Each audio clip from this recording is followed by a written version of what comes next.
अब परमात्मा ने आकर ये ज्ञान दिया है और यथार्थ ज्ञान को भगवान ही बता सकते हैं, जीव तो अटकल लगाया करते हैं। आप देखिएगा पवित्र चारों वेदों और श्रीमद् भगवद गीता के अंदर जो ज्ञान है वो गॉड गिवन है, और परमेश्वर कबीर जी की वाणी वो गॉड गिवन है, स्वयं परमेश्वर ने आके बोली है। और उन महापुरुषों की वाणी जो परमात्मा से परिचित हुए, जिनको भगवान आकर सीधे मिले, उनको अपने से परिचित करा के वापस छोड़ा, उनकी वाणी भी गॉड गिवन है, क्योंकि उनका अनुभव आंखों देखा है परमात्मा की उन वाणी से भी मेल खाता है। तो इस प्रकार जो 18 पुराण हैं उनको देखिएगा, वो जीव की सोच है। इन ब्रह्मा विष्णु महेश और अन्य ऋषि महर्षियों का अपना ज्ञान अनुभव है, वो वेदों से बहुत कम मेल खाता है। तो इस प्रकार हमने अन्य के अनुभव को अपने भक्ति मार्ग में सहयोग में नहीं लेना है, आधार नहीं मानना है। इस ज्ञान को सुनने के लिए, ज्ञान को समझने के लिए 18 पुराण हमारे लिए एक विशेष सहयोगी है, लेकिन भक्ति की विधि के लिए इनका सहयोग हमने बिल्कुल नहीं लेना। और उसमें जो भी भक्ति क्रियाएं बता रखी हैं वो वेदों से नहीं मिलती हैं तो नहीं लेना, उनका पालन नहीं करना हमने, तभी हम सफल होंगे। तो क्या बताते हैं, ये मनुष्य जीवन जब तक आपके पास है तो आप इससे ये लाभ उठा सकते हो। क्या बताया है कि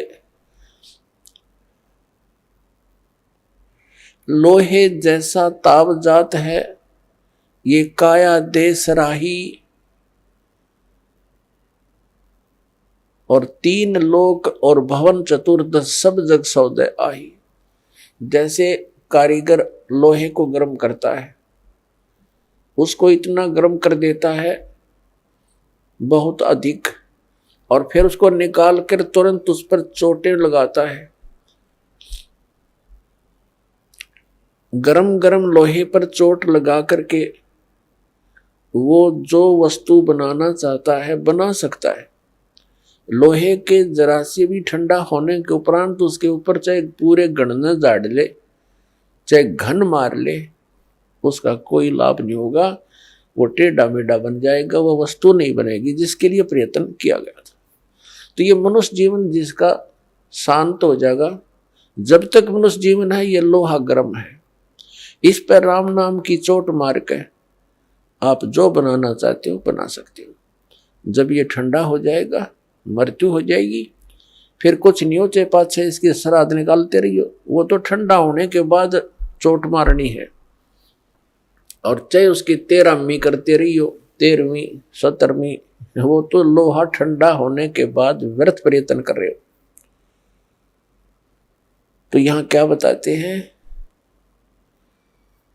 3 लोक और भवन चतुर्दश सब जग सौदे आही, दुगने तिगने किए चौगने किन्हु मूल गवाही।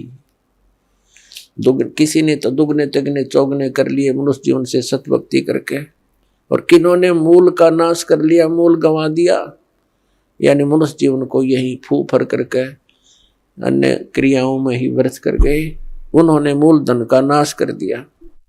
अब भक्ति न करने से क्या हानि होगी। नर से तीतू पशुआ की जय, गद्दा बैल बनाई, ये 56 भोग कहाँ मन मूर्ख, कित कुरडी चरने जाई। पुण्यात्मा, हम मनुष्य जीवन प्राप्त करके उन सभी सुविधाओं को प्राप्त कर लेते हैं जो भगवान मनुष्य जीवन प्राप्त प्राणी को देता है। वो क्यों देता है? इसलिए देता है कि इन सुविधाओं को प्राप्त करके ये भक्ति कर लेगा, अपना कल्याण करा लेगा। जिनको मानव शरीर प्राप्त है वो उनकी ड्रेस अन्य प्राणियों से भिन्न है।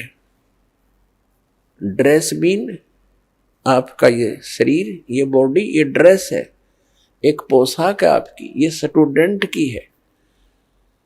और जो स्टूडेंट, जो विद्यार्थी अपना उद्देश्य को पूरा ना करके, पढ़ाई ना करके सिनेमा देखता है, गेम देखता है, बाहर बकवाद करता है, तो फिर क्या होगा?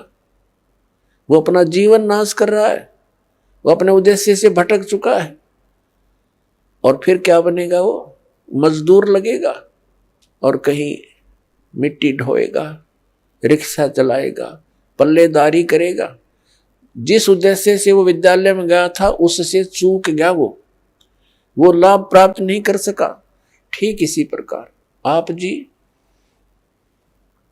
जिनको भी मानव शरीर प्राप्त है, चाहे वो रिक्शा चालक है, चाहे कोई मजदूर है, चाहे कोई धनी व्यक्ति है, चाहे अधिकारी कर्मचारी है, या कोई मंत्री, प्रधानमंत्री, मुख्यमंत्री, राष्ट्रपति है, ये सब स्टूडेंट हैं।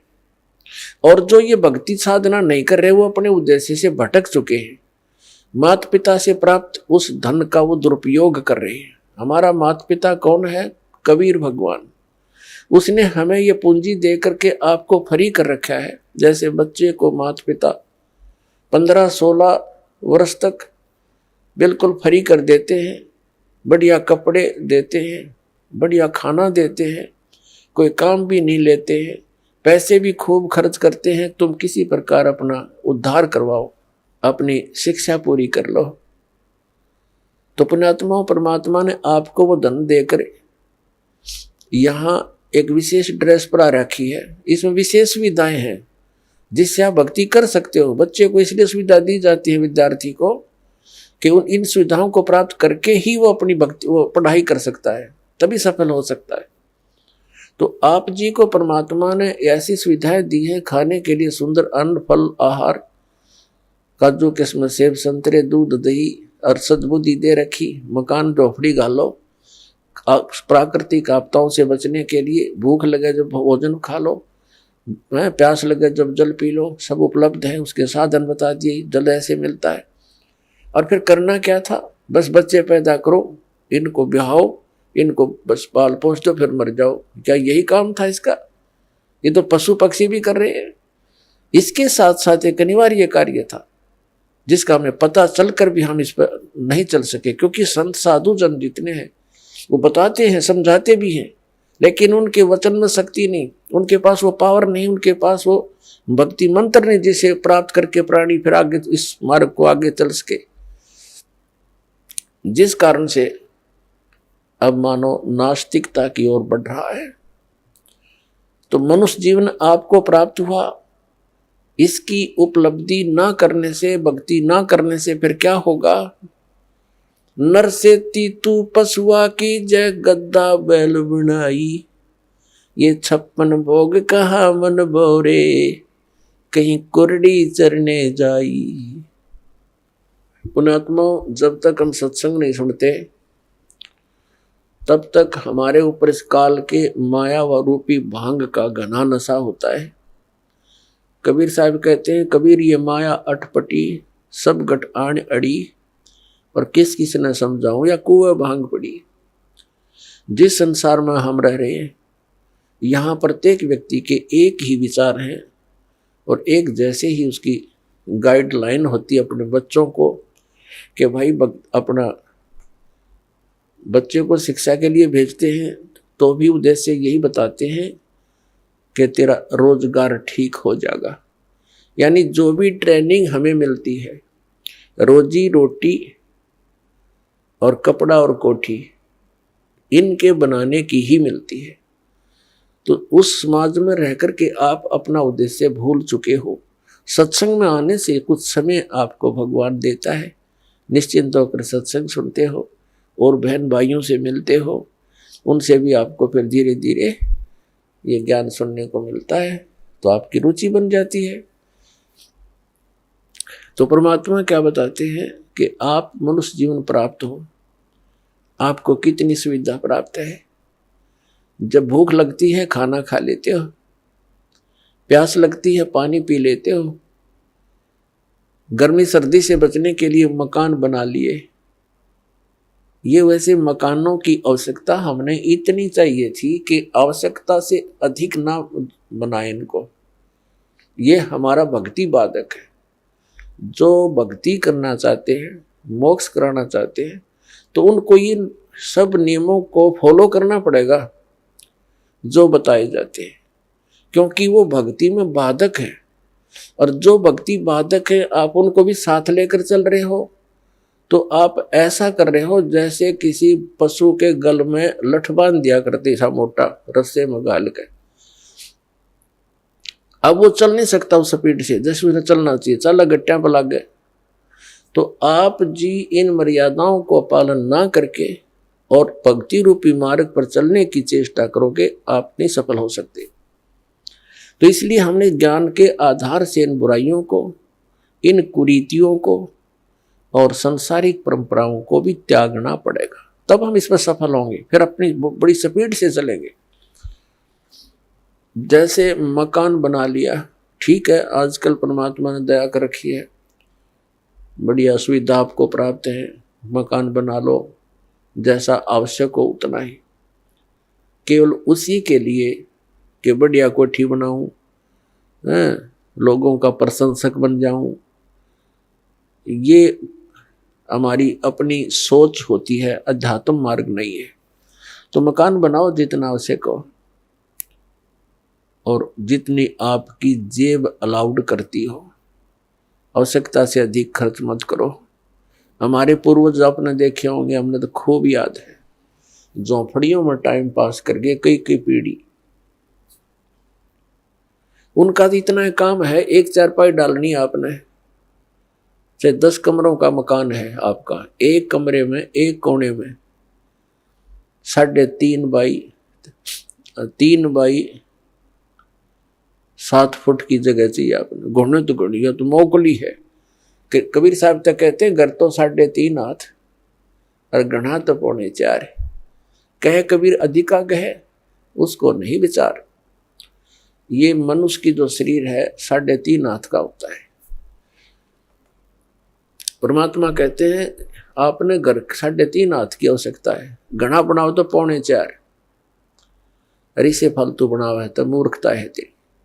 फिर भी परमात्मा का कहने का तात्पर्य है कि आवश्यकता से अधिक कोई भी वस्तु आप संग्रह करते हो आपकी भक्ति का बाधक बनेगा, क्योंकि समय वेस्ट व्यर्थ जाएगा।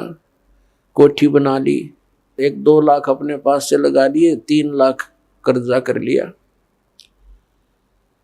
अब जब तो कर्जा ले लिया, ऋण ले लिया, पता नहीं चला, 1 महीने के बाद मांगने वाला आने लग जाएंगे। चैन गई, रात न नींद आवा नहीं, और भक्ति का भी नाश। वह को ठीक है काम आई आपके। तो इस प्रकार हमने भक्ति मार्ग में जो बाधाएं हैं उनको त्यागना पड़ेगा। अब क्या बताते हैं, परमात्मा ने हमें कितनी सद्बुद्धि दे रखी है, और ये भक्ति ना करने से इन कोठी बंगले बनाने में और धन बढ़ाने में अपना जीवन व्यर्थ कर जाएंगे, तो फिर क्या होगा। नर से तू पशुआ कीजिए, नर से फिर तू पशु बनेगा। नर से तू पशुआ कीजिए, गद्दा बैल बनाई, अरे सुंदर भोजन का मन बोरे कि तो कुर्डी सरने जाई। ओए होए।